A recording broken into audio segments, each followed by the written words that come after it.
ನಾನು ತೀರ್ಮಾನ ಮಾಡೋಕ್ಕಾಗಲ್ಲ. ಮಾಲೂರು ಮತದಾರರು ತೀರ್ಮಾನ ಮಾಡಿದ್ರೆ ಯಾರನ್ನ ಎಲ್ಲಿ ಇಡಬೇಕು, ಎಲ್ಲಿ ಕಳಿಸ್ಬೇಕು ಅನ್ನೋದು ಮತದಾರರು ತೀರ್ಮಾನ ಮಾಡ್ತಾರೆ. ಹಾಗಾಗಿ ಅವರು ಮಾತಾಡೋಕ್ಕೆ ಮುಂಚೆ ಸ್ವಲ್ಪ ಎಚ್ಚೆತ್ಕೊಂಡು ಮಾತಾಡಬೇಕು. ಹೇಳ್ತಾರೆ ಸಣ್ಣ ಹೋಟೆಲ್ ಗೆದ್ದುಬಿಟ್ಟಿದ್ದೀನಿ, ಮುಂದಿನ ದಿನಗಳಲ್ಲಿ ತೋರಿಸ್ತೀನಿ ನಾನು ಏನು ಅನ್ನೋದು ಅಂತ ಹೇಳ್ಬಿಡ್ತಾರೆ. ಒಂದು ಸರಿ ಯಾಮಾರಿದ್ದೀನಿ, ಇನ್ನೊಂದು ಸರಿ ನಾನು ತೋರಿಸ್ತೀನಿ ಅಂತಾರೆ. ಆಗಲಿ, ಆಲ್ ದ ಬೆಸ್ಟ್, ಒಳ್ಳೇದಾಗಲಿ. ನಾನು ನೀನು ಸೇರಿ ಏನೋ ತೋರಿಸೋದಕ್ಕಾಗಲ್ಲ, ಜನ ತೋರಿಸ್ಬೇಕು. ಜನ ಏನು ತೀರ್ಮಾನ ಮಾಡ್ತಾರೋ ಅದು ರಿಸಲ್ಟು. ಹಾಗಾಗಿ ಅವ್ರು ಏನು ಮಾತಾಡ್ಕೊಂಡು ಹೋಗಲಿ ನಾವೇನು ತಲೆ ಕೆಡಿಸ್ಕೊಳೋದಿಲ್ಲ. ಮಾತಿಗೆ ಮುಂಚೆ ಹೇಳ್ತಾ ಇರ್ತಾರೆ, ಹೊರಗಡೆ ಅವ್ರ ಬಗ್ಗೆ ನಾವು ಮಾತಾಡೋಕ್ಕೆ ಇಷ್ಟಪಡಲ್ಲ, ಅವ್ರು ಏನಾದರೂ ವಿರೋಧ ಮಾಡಲಿ ನಾವು ಮಾತಾಡಲ್ಲ ಅಂತಾರೆ. ಪ್ರತಿನಿತ್ಯ ನನ್ನ ಬಗ್ಗೆನೇ ಮಾತಾಡ್ತಾ ಇರ್ತಾರೆ. ನಾವೆಲ್ಲ ಗಮನಿಸಿರ್ತೀರಲ್ಲ, ಕೋಡಿ ವಿಜಯ್ ಕುಮಾರ್ ಬಗ್ಗೆ ನಾನು ಮಾತಾಡಲ್ಲ ಅಂತಾರೆ. ಪ್ರತಿನಿತ್ಯ ನಮ್ಮ ಬಗ್ಗೆ ನಮ್ಮ ವಿಚಾರನೇ ಮಾತಾಡ್ತಾ ಇರ್ತಾರೆ. ಆಲ್ ದ ಬೆಸ್ಟ್, ಒಳ್ಳೇದಾಗಲಿ, ಮಾತಾಡ್ಕೊಂಡು ಹೋಗಲಿ. BBMP ಚುನಾವಣೆಯಲ್ಲಿ ನಿಲ್ಲಿ ಗೆದ್ಕೊಂಡು ಬರಲಿ ಅಂತ. ನಾನು ಯಾಕೆ BBMP ಚುನಾವಣೆಗೆ ಹೋಗಿ ನಿಲ್ಲಬೇಕು, ಗೆಲ್ಲಬೇಕು? ನಾನು ಬಂದಿರೋದು ಇಲ್ಲಿ ಮಾಲೂರು ತಾಲೂಕಲ್ಲಿ ಸೇವೆ ಮಾಡೋಕ್ಕೆ. ನಿನ್ನ ವಿರುದ್ಧವಾಗಿ MLAಗೆ ನಿಂತು ಎಲೆಕ್ಷನ್ ನಿಂತಿದ್ದೀನಿ. ಜನರು ನನಗೆ ಅವಕಾಶ ಮಾಡಿಕೊಟ್ಟಿದ್ದಾರೆ. ಜನರು ಸಣ್ಣ ಒಂದು ಪ್ರಮಾಣದಲ್ಲಿ ನನಗೆ ಜನರೆಲ್ಲ ಆಶೀರ್ವಾದ ಮಾಡಿದರು. ನನಗೆ ಅದೃಷ್ಟ ಇಲ್ಲದ್ರೆ ಸೋತಿದ್ದೀನಿ. ಜನರು ನನಗೆ ಯಾರೂ ಮೋಸ ಮಾಡಿಲ್ಲ, ಜನರು ಆಶೀರ್ವಾದ ಮಾಡಿದ್ದಾರೆ. ನಮಗೆ ಅದೃಷ್ಟ ಇರಲಿಲ್ಲ. ಜನರು ಆಶೀರ್ವಾದ ಖಂಡಿತವಾಗಿ ಮಾಡ್ತಾರೆ ಅನ್ನೋದು ನಂಬಿಕೆ ನನಗಿದೆ. ನನ್ನ ಒಂದು ಸರ್ವಿಸ್ ಏನಿದೆ ಮಾಲೂರು ತಾಲೂಕಿಗೆ ನಾನು ಕೊಡೋಂಥ ಕೆಲಸ ಮಾಡ್ತೀನಿ. ಏನು ಕಾರ್ಪೊರೇಷನ್ ಎಲೆಕ್ಷನಲ್ಲಿ ನಿಂತು ಗೆದ್ದು ಬರಲಿ ಅಂತ ಹೇಳ್ತಿದ್ರೆ ಅವಶ್ಯಕತೆ ಇಲ್ಲ. ನಿನ್ನ ವಿರುದ್ಧವಾಗಿ MLAಗೆ ನಾನು ನಿನ್ನ ವಿರುದ್ಧವಾಗಿ ನಿಲ್ತೀನಿ. ನಾಳೆ ಬೆಳಗ್ಗೆ ರಾಜೀನಾಮೆ ಕೊಡು, ನಾಳೆ ಬೆಳಗ್ಗೆ ಚುನಾವಣೆ ನಡೆಸೋಣ, ಆಯಿತಾ? ಜನರ ಆಶೀರ್ವಾದ ನಿನಗಿದೆಯಾ ನನಗಿದೆಯಾ ಜನ ತೀರ್ಮಾನ ಮಾಡ್ತಾರೆ. ಅಭಿವೃದ್ಧಿ ಮಾಡಿದ್ದೀನಿ ಅಂತೆಲ್ಲ. ಅಭಿವೃದ್ಧಿ ಮಾಡಿದ್ರೆ ನೀನು ಯಾಕೆ ಭಯ ಬೀಳ್ತೀಯ?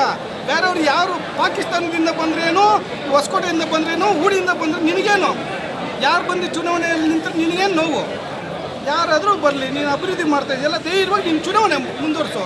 ನಮ್ಮ ಚುನಾವಣೆ ಇದ್ದರೆ ನಾವು ಅದನ್ನು ಫೈಟ್ ಮಾಡ್ತೀವಿ ಅಂತ ಹೇಳೋಕ್ಕೆ ಬಯಸ್ತೀವಿ. ಧನ್ಯವಾದಗಳು. ಧರ್ಮಸ್ಥಳದಲ್ಲಿದ್ದಾರೆ. ಆ ಧರ್ಮಸ್ಥಳದ ಪುಣ್ಯಕ್ಷೇತ್ರದ ಒಂದು ನಾವೆಲ್ಲ ಧರ್ಮದ ಕಾರ್ಯಕ್ರಮಗಳಿಗೆ ನಾವು ಹೋಗಿದ್ದೀವಿ. ಅವ್ರು 200 ಜನ ಅಲ್ಲ, ಮಾಲೂರು ತಾಲೂಕಲ್ಲಿ 2 ಲಕ್ಷ ಜನ ಇದ್ದಾರೆ. 2 ಲಕ್ಷ ಜನಕ್ಕೂ ಅವರು ಸೇವೆ ಮಾಡಬೇಕು. ಧರ್ಮಸ್ಥಳದ ಒಂದು ಸೇವೆನ ಮಾಲೂರು ತಾಲೂಕಲ್ಲಿ ಮಾಡಬೇಕು. ಇಂಥ ಒಂದು ಸಮಯಗಳಲ್ಲಿ ಅವ್ರ ಮನೆಯಲ್ಲಿ ಅವ್ರ ಮನ್ನ ನಂಬುವಂಥವ್ರು ಅವ್ರನ್ನ ಕರ್ಕೊಂಡು ಹೋಗ್ಬೇಕು. ಜನರನ್ನೆಲ್ಲ ಕರ್ಕೊಂಡೋಗಿ ಅಲ್ಲಿ ಸೇವೆ ಮಾಡೋಂಥ ಕೆಲಸ ಮಾಡಬೇಕಲ್ಲ. ಯಾವಾಗ ಒಂದ್ಸಲ ಕಲಿಸ್ಬಿಟ್ಟಾಗ್ಬಿಡುತ್ತಾ? ನೋಡಿ, ನಮಗೆ ಅವಕಾಶ ಸಿಕ್ಕಿರೋದು ಇವಾಗ ನಾನು ಕಲಿಸಿದ್ದೀನಿ. ನಮಗೆ ದೇವ್ರು ಯಾವಾಗ ಮನಸ್ಸು ಕೊಡ್ತಾರೋ ಅವಾಗೆಲ್ಲರೂ ಕಲಿಸ್ಕೊಳ್ಳೋಂಥ ಕೆಲಸ ನಾನು ಮಾಡ್ತಾ ಇರ್ತೀನಿ. ಅವ್ರಿಗೆ ದೇವರು ಭಗವಂತ ಎಲ್ಲ ಚಂದ ಕೊಟ್ಟಿದ್ದಾರೆ. ಡೈಲಿ ಧರ್ಮಸ್ಥಳಕ್ಕೆ ಜನನ ಭಕ್ತಾದಿಗಳನ್ನೆಲ್ಲ ಕಲಿಸ್ಕೊಟ್ರೆ ಮಾಲೂರು ತಾಲೂಕು ಜನರಿಗೆ ಎಷ್ಟೋ ಜನಕ್ಕೆ ಹೋಗೋದಕ್ಕಾಗಲ್ಲ, ಧರ್ಮಸ್ಥಳನ ದೇವ್ರನ್ನ ನೋಡೋಕ್ಕಾಗಲ್ಲ.